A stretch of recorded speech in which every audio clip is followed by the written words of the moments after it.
Morning. என்ன அப்படின்னு பார்த்தீங்கன்னா, இன்னைக்கு ஒரு நியூ அப்டேட். அண்ணா யூனிவர்சிட்டி இன்ட்ரோடியூஸ் பண்ணியிருக்காங்க. 2025 பேட்ச்ல உள்ள இனிமே வர ஸ்டூடெண்ட்ஸுக்கு 3 கண்ட்ரி லாங்குவேஜஸ் வந்து இன்க்ளூட் பண்ணியிருக்காங்க. அதுல 1 ஆப்ஷன் சூஸ் பண்ணி கண்டிப்பா கத்துக்கணும் அப்படிங்கிற மாதிரி கொண்டு வந்திருக்காங்க. German, Japanese, Korean. ஸோ இந்த 3 லாங்குவேஜையும் இனிமே வந்து எது வேணுமோ அதை ஒன்று சூஸ் பண்ணி கண்டிப்பா கத்துக்கணும். ஏன்னா நமக்கு வேலை வாய்ப்புகள் அதிகமாயிடுச்சு. அதர் கண்ட்ரீஸ்ல நம்ம நட்பு அதிகமானதுனால எல்லாரும் ரெடியா இருக்காங்க. இந்தியர்களை வந்து நாங்க வரவேற்கிறோம், எங்க லாங்குவேஜை கத்துக்கிட்டு என்ன அப்படின்னு பாத்தீங்கன்னா, ஜப்பான் பொறுத்த வரைக்கும் அண்ணா யூனிவர்சிட்டியோட டைப் ஆயிருக்காங்க. அவங்க நிறைய வந்து சயின்ஸ் பண்ணியிருக்காங்க. கம்பெனிஸ் வந்து 50,000 இன்ஜினியர்ஸ் எங்களுக்கு வேணும் அப்படின்னு சொல்லியிருக்காங்க.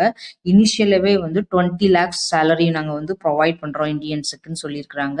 என்ன அப்படின்னா, ஜப்பானீஸ் கத்துட்டு வந்தாங்கன்னா எங்களுக்கு அது ஹெல்ப்ஃபுல்லா இருக்கும் அப்படின்னு சொல்றாங்க. எப்பயுமே ஜப்பானை பொறுத்த வரைக்கும் ரொபாட்டிக்ஸ், அதே பாத்தீங்கன்னா எலக்ட்ரானிக்ஸ், மேனுஃபேக்சரிங்ல அவங்க ஃபர்ஸ்ட். ஸோ அவங்களுக்கு நம்ம இன்ஜினியர்